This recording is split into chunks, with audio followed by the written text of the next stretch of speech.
Well, good day, and welcome to Pitbull214 Podcast, a podcast for veterans, their families, and friends, and really anyone who cares about our vets. I am retired Air Force vet Rick Perales, and I am your host for this program.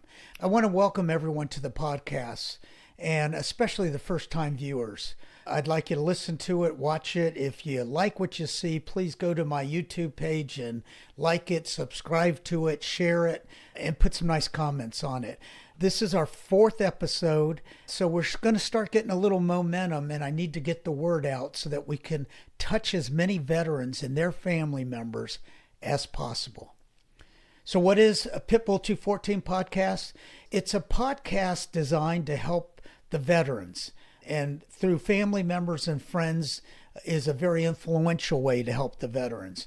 I will bring on subject matter experts on all kinds of programs for vets, services for vets, organizations that are dedicated to vets, resources, anything out there. And believe me, in my time as a commander in the military and politics, I saw so many programs out there with people trying to help vets. The issue becomes that the vets don't know they're out there.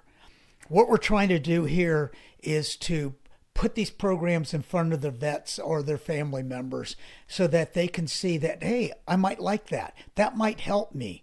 And it's going to take all of us pushing this out. And when you see somebody that could benefit, a veteran that could benefit from one of these programs, whether it's a family member, a neighbor, a friend, please ask them to view it. And I'll always have the contact information and website, so try to make it as easy as possible for the vets to get to it. You know, I hope everyone had a great holiday season, but we know for a fact there are many vets, tens of thousands of vets that didn't. And whether it's physical, mental issues, housing issues, jobs, relationship, it doesn't matter. They did so much for us. They put their lives out there for us, and the least we can do is try to help them recover and have a normal life, normal relations, whatever that may be. So I hope that you enjoy this and that you really share in my passion for helping our vets. I think this could be a worthwhile endeavor, but it's going to take just getting the word out. So as you do that, I ask that you provide me with suggestions, comments. I've gotten so many already. You'll see now at the end of the program, I'll have takeaways with some of the main points that the guest and their had shared with us about their program. I'm new at this, so I'm taking all the suggestions, criticisms I can to make it a better, more efficient program that gets out to the most people. So any comments you have, I've got the YouTube page. Please go there. You'll see below the address to get there. I just started a Facebook page, and I'm working with people just to get out there as much as possible. So anything you can do to help with that endeavor is greatly appreciated. I will tell you that if you were with me for the last episode, you saw it was about Pause for Ability. Great program. Really enjoyed it. They not only help vets, but they help others in our society that require the assistance of a service dog. Anyways, they asked me to come back and speak at their graduation this Friday. So I'm going to go out there and I'll speak to them, and I'll try to get a little video of that I can share with you afterwards. Again, that was episode 3, and if you want to see that, please go back to the YouTube channel and pick it out and watch it. It was a good one. In the intent of getting the word out, I was asked to be a guest on a program, a podcast here in the Miami Valley called Living Well Together. A very positive, upbeat program by 2 dear friends of mine. And they get people that are well known in the community, politicians, educators, commanders at the base, people starting up restaurants or new shops, just community stuff, and very uplifting. And they asked me to be on that, and I was. couple weeks ago, and I will put the link on the bottom of the screen so you could get there and watch that. It's a great program. They were very kind and very interested in what I was doing with Pitbull214 Podcasts. With that, I've got a few other programs in the queue. I think people and programs that you'll really enjoy. As vets have told me, and kind of my theme here, if I can help one vet, two vets, to get to a better spot by what I provide here, the people that come on, boy, it's well worth it. So please share it as best you can. And we're going to go away for a break. We'll be right back with Gil Esparza and Warriors on Wheels. Mr. Worldwide, with the iconic Brian Jovi. It's my life, it's now or never. Well, welcome back to Pitbull214 Podcast, a podcast that is developed to help veterans, their family, friends, neighbors, and really anyone that cares about our veterans. I am so delighted to be with my dear friend and veteran advocate as my guest today, Gil Esparza. Gil, good to see you. Hey, Rick, it's a pleasure to be here with Pitbull214. An additional surprise you'll see is Gil brought me a nice shirt. So you'll see right here is the emblem. And why don't you turn around and show them the back, Gil? Yeah, this is our 2026 shirt that's out this year. It's called Life Behind Bars. And he'll explain what that means. So Gil and I met each other probably 4, 5, 6 years ago. He was working at the county with Judge Wolliver, who was going to be my guest soon and talk about the Veteran Treatment Court, which Gil was also involved with. And he was helping there, and I was a county commissioner. We hooked up. We had a common interest, of course, that was the veterans. And then we just became dear friends. And if he needed anything for his programs, he knew he could come to me and vice versa. So he was one of the first people I thought about when I was thinking about what programs are out there that really could be life-changing for vets, that vets that have come back from war or their service different than when they entered. And Gil has a great story about how he started, how he got out of the military, and I'm going to turn it over to him here soon. So, Gil, why don't you start with the beginning, how you started? My name's Gil, U.S. Navy veteran. I served 15 years active duty service. I was a young kid in San Antonio, Texas, number 9 of 14 kids, and had really no direction in life till I decided that I was going to join the U.S. Navy and follow in the footsteps of my brother, Johnny, who was a Vietnam veteran, and unfortunately we lost him to the effects of Agent Orange exposure, which is a whole monster that our warfighters are going through this battle today. I went in 15 years expecting to do a career of service and was injured during the Gulf War, and as a result I was put on a 2-year medical hold and fought to try to stay in, and eventually went before a medical review board like many of our men and women have done in not too far through OEF and OIF, and I found myself at a crossroad, not knowing what to do after being released of something that I only knew, which was my life as a sailor in the U.S. Navy. After 15 years of service, it's pretty much all you know, and then you're transitioning to the civilian community and you have no idea what to do because you've been disconnected from the civilian world for so long. So I suffered this really severe disconnect with combat trauma, physical trauma, mental health trauma, and ended into spiraling into a life of isolation, substance abuse, self-medication, alcoholism, and just found myself at a crossroad. Your low point. Yeah, that was the low point in my life.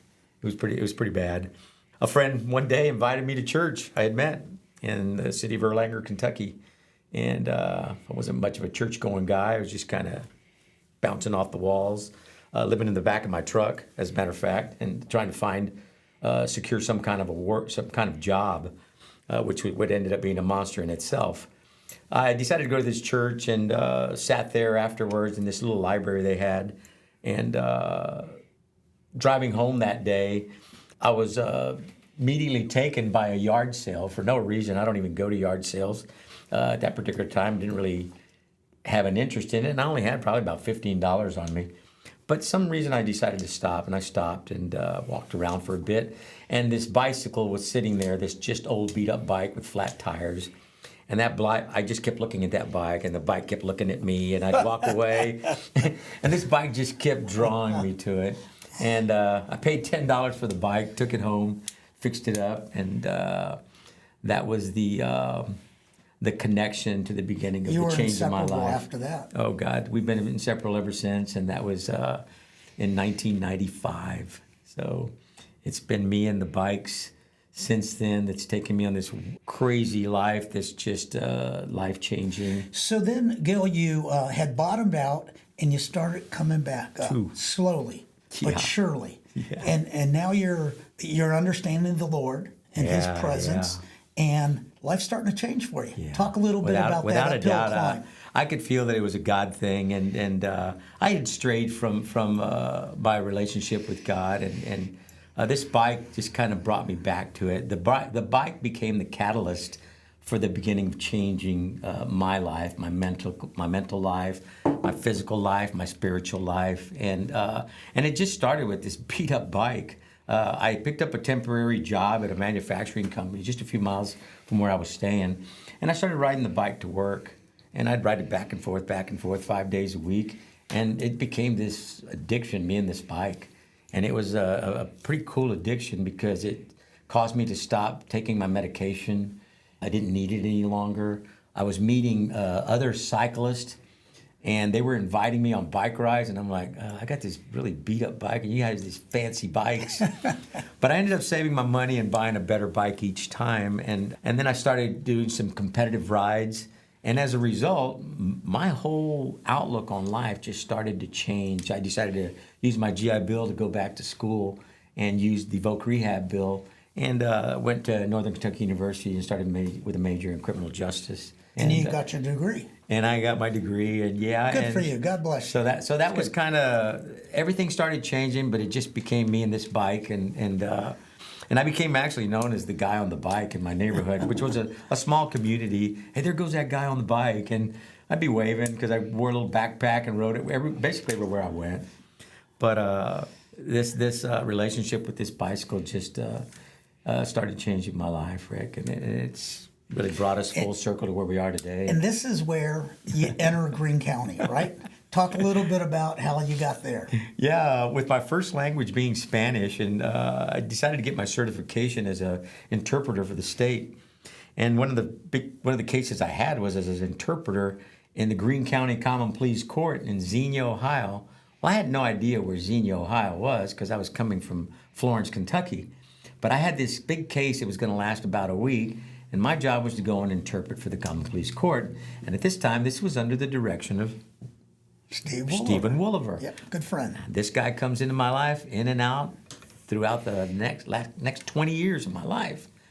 So I'm leaving the courthouse, and this lady stops me as I was leaving the steps, and she says, "Hey, can I talk to you?" And I said, "Yeah." She goes, "Hey, are you looking for a job?" And I'm like, "Not really." She says, "What's your background?" And I told her I was a student in criminal justice at NKU, and she said, "Here's my card. If you're interested in a job, give me a call. We really could use somebody with your language experience and your background." So I went home and chewed on this for a while, and it ends up that I call and I get an interview, and then another interview, and another interview. Next thing you know, I'm hired as the new probation officer for the Greene County Common Pleas Court. And that was the beginning of my life as moving from Florence, Kentucky to Xenia, Ohio, to serve as a probation officer under Steve Wooliver. And again, Steve will be a guest on our show very soon. So now there's two aspects of that, because now the bikes enter back into your life. Yeah, I'm still a cyclist, and I brought my bike with me, and I was excited to see that Greene County and the greater region there had over 500 miles of bicycle trails, and as a result, I could ride my bike through all these trails. So the cool thing is I start seeing the men and women that are on probation, and they're missing their appointments and getting in trouble, and I'm thinking, these people don't have vehicles.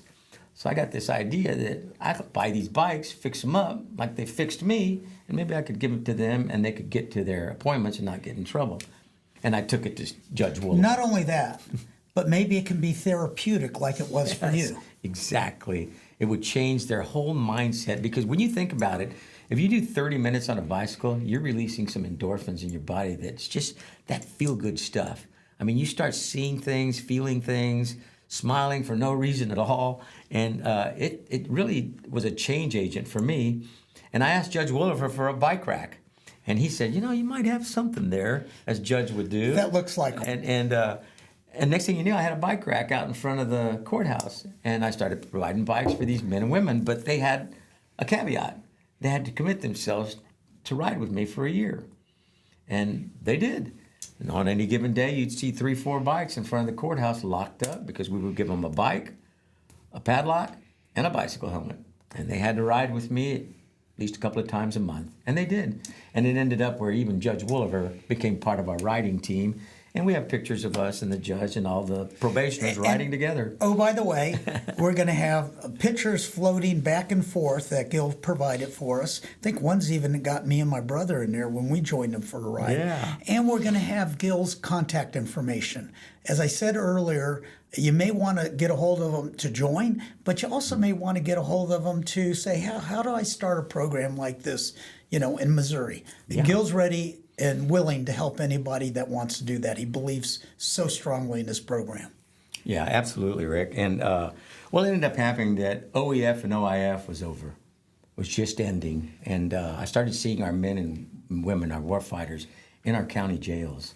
And that really troubled me, because when I started meeting them, since I had access to the jails, I was noticing these were honorably discharged veterans with Bronze Stars, Purple Heart recipients that had gotten stuck when they were released during their transition from post-traumatic stress, the invisible wounds and the physical wounds that you could see. And these were good people that had just fallen by the wayside and were ending up in our courts.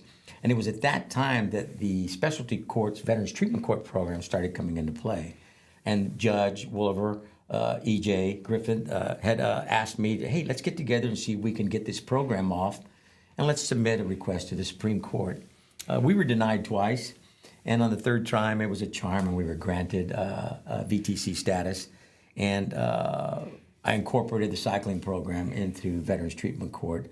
And now I serve on that court after retiring as a probation officer, as a mentor to the men and women that serve this court under the direction of now Judge Tornicio. Doing a great job. And I would also add, you said the ailments that hindered our veterans coming back. One thing you didn't say was many of them were injured and were on drugs, legal drugs by the VA, and then they were cut off, and that's not a call out of the VA. Absolutely. There's got to be a time they're cut off. But they weren't ready in many cases, and they went and got illegal drugs. And when they couldn't get the illegal drugs, they'd have to maybe steal some money or something in order to get the money to get the drugs. Right. All of that comes back to us. They served for us, and now they couldn't find their way because of some things that might have happened when they were in uniform. And this program and others are helping them to get on the right side and be productive and happy members of society.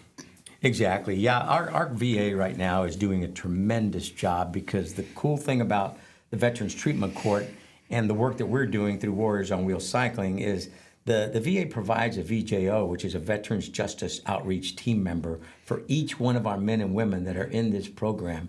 And they provide a full resource for them, which is a complete wraparound service that our VA does. That's amazing. Lucky for me, I'm a mentor now, so I'm on the outside, but I get to come alongside these men and women, and that's the difference now, because our Warriors on Wheels Cycling group is now their new tribe, because they lost their tribe when they left the service, and they value connection, because that's how we operate. Yep. To the right, to the left. Amen. So now it's become this beautiful organization that is just coming together, where the bike being the change agent, but most importantly, the connection between these warfighters that have something in common. So that is a long way around how you came back, you fought your way back, you found something that was important and helped you, and then you you're working now with vets. So let's talk about the program. Yeah. Let's go to the program. What is it? How does it work?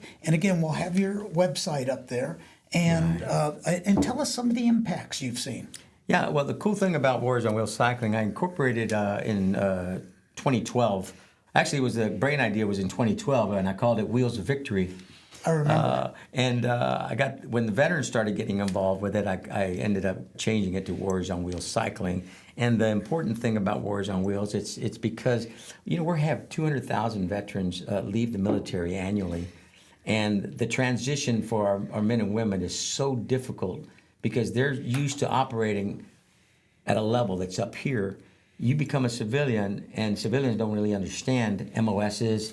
They don't speak the language, so to say. So we feel this disconnect. We've lost our tribe, our platoon, our team, and this is what's missing. So what Warriors on Wheels Cycling does is we provide the connection because we know that your service doesn't end when you leave uniform status. And so we come together with you with our ambassadors. We create we have a meeting with you. If you have an interest for a bike, you fill out an application. Our ambassadors get together. We take you out to lunch or dinner. We get to know a little bit about you, what your physical need is, why you want to get into cycling. Do you want a road bike? Do you want a mountain bike? Do you require an adaptive bike? Do you need a hand bike? Whatever the need is, and we try to see where you best fit. And one of our ambassadors will come alongside you as a mentor, and we create rides monthly, weekly, from low, moderate, to high impact rides, long distance rides. And your collaboration with Green Bucks. Yeah. You talked about disabled. And I think we're going to have a picture of some of those bicycles. So they can service all vets pretty much with this. Yeah, Green Bucks is doing a good job. They actually asked us to be one of their veterans representative because they felt the need to reach out to the veteran community with their adaptive bikes, which were just trikes. So we said yes immediately. And as a result, many of our men and women have resulted in getting trikes through the Green Buck organization that we are so thankful for. And we're just the catalyst. I mean, we're just to the right, to the left is what it's about. And so they've been instrumental in helping us a lot.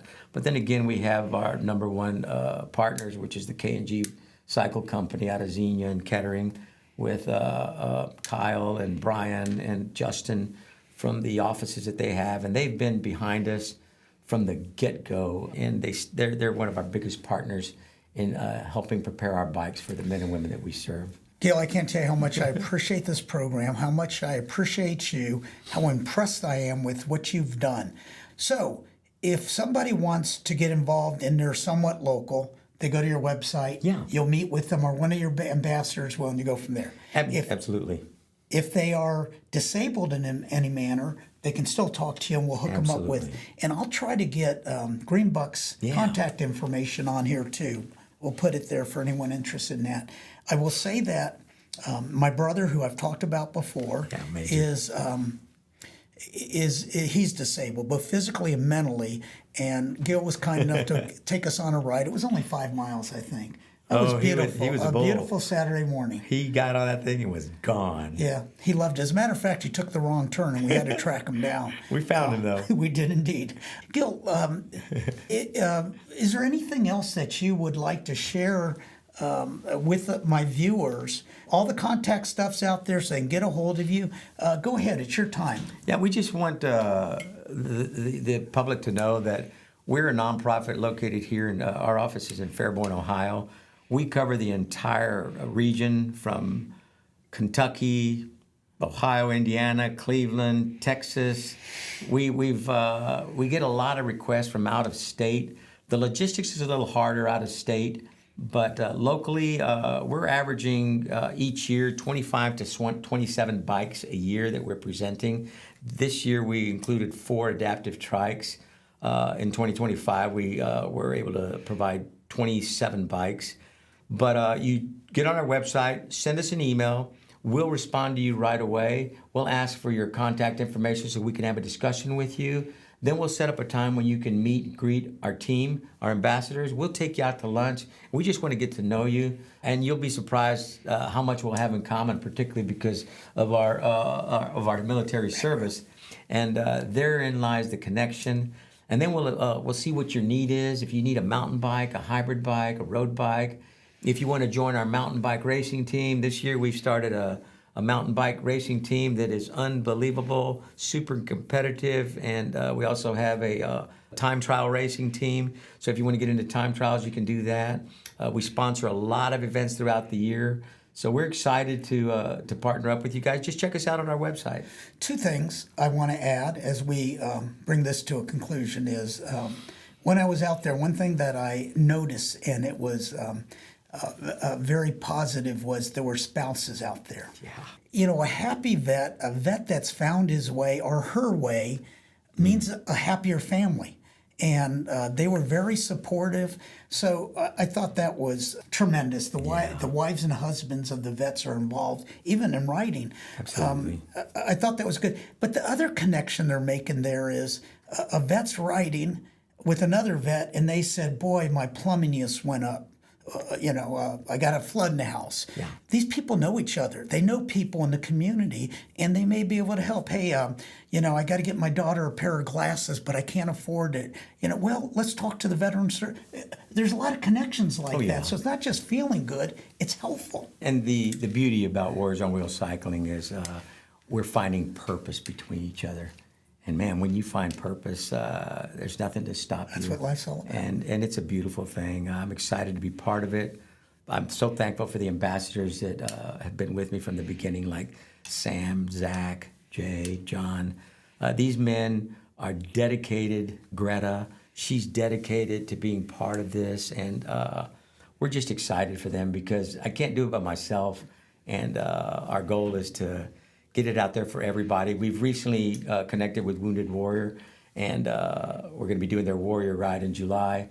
We're now on their database. You can contact Wounded Warrior and find us there and reach out to us through their organization as well. Which, I'm going to close here, they can use support. Yeah. So they get bikes for the new veterans. That all costs money. So if you like this program, but you're not a rider and you want to help, on the website, there's a way to contribute as well. Gil, I can't tell you how much I appreciate you coming on. And I hope that my program, Pitbull214, grows and expands as much as yours, because I know that yours is just blowing up. Yeah, I'm excited to be part of Pitbull. It's just amazing. Just what it's all about, the resources, man, each one. It's the right to the left. It's our creed, man. You know how it is. So, amen, brother. Leave no veteran behind. God bless you. Thank you. We love you, brother. Thank you. So we'll be right back to Pitbull for our conclusion. Thank you, Gil. It's a pleasure. With the iconic Brian Jovi. It's my life, it's now or never. But I ain't gonna live forever. Well, welcome back. Let me say, I can't thank Gil Esparza enough for being on. He has been a good friend. He is about as strong a veteran advocate as there is out there, and his program's just taken off. So give him a call, check out his website. If you're local, join us sometime. I will. And if you're not local, maybe think about starting up your own Warriors on Wheels. Gil's right there to help you. He's gone through everything, even made it a nonprofit, which if you haven't done that, takes a lot of work. Again, great program. Well, more great programs ago. But first, I wanted to give a shout out to the Beaver Creek Chamber of Commerce. That's where we are doing the video today, our taping. Wendy Rogers and Chris work there, and they help set this up for us. And although I'm a chamber member and this doesn't cost me, if you are interested in doing a podcast, they have all the equipment, and they do charge outsiders, or it's probably, if you do a few of them, more effective and efficient to just join the chamber and do it. They're right there ready to help. They gave us some on-job training here for this one, Brennan and myself, so we can operate independently in the future. couple things that I want to also note, events coming up that are special, and Brennan will make sure and put the flyers of the activities there. First off is, you'll recall episode number 2 was Colonel/Dr. Cassie Barlow, and she talked about transition. She'll be back on in about a month, and we're going to talk about the Veterans Resource Fair. I think it's the 5th annual event. It's at the Nutter Center in Fairborn, Ohio, and there are tables and tables and tables of vendors that support vets from schools, banks, training opportunities, social engagements. I can't even begin to do it justice. Just, I'd say between 75 and 100 people there that are there to offer their services to vets. It's one-stop shopping. If you're local and you're having trouble get there, they even have tokens for the bus. It's great, and like I said, we're going to have Cassie on probably in a month or so to talk a little bit more about what they do there. That's going to be on May 20th at the Nutter Center in Fairborn, Ohio from 3 to 7. Another event that I've been a part of for many years is the Ohio Department of Veterans Services. They have their veteran convention. It's August 8th, 2026. We'll talk about that more as we get closer, but just put that on your long-term calendar. I think that's all the announcements I had. Now I get to talk about our next guest. The guest on, I think that would be episode 5. Episode 5 is retired Colonel Herman Cole. Herman's going to talk a little bit. He goes under the category of war stories. He's going to talk about his career and really focusing on his time in Vietnam. I must admit, a full disclosure, that Herman is my mentor. He helped me along as a second lieutenant, got me to Space Division, and got me to Saudi Arabia. He's been there for me. I feel like one of his sons. Great family, and he just turned 80. They just had his birthday party. I can't wait. He's got a lot to share, and this guy is a storyteller for sure. So I think with that, it was a successful edition with Warriors on Wheels, and I look forward to the next one very soon, a couple weeks out with Herman Cole. I'd like to say, God bless you all out there. Thank you for your service. God bless our country, and Pitbull out. With the iconic Brian Jovi. It's my life, it's now or never. But I ain't gonna live forever. I just wanna live a life. It's a true honor, my friend. It's my life. My heart is like an open. And just like Frank Sinatra said, Frank said I did it my way. We gonna do it all way. I just wanna live a life. That's why I tell everybody, live life, don't let life live you. Life, darling. The world's always coming to an end. Don't let it scare you out of living. Look at me, mom, against all odds, a little baby boy.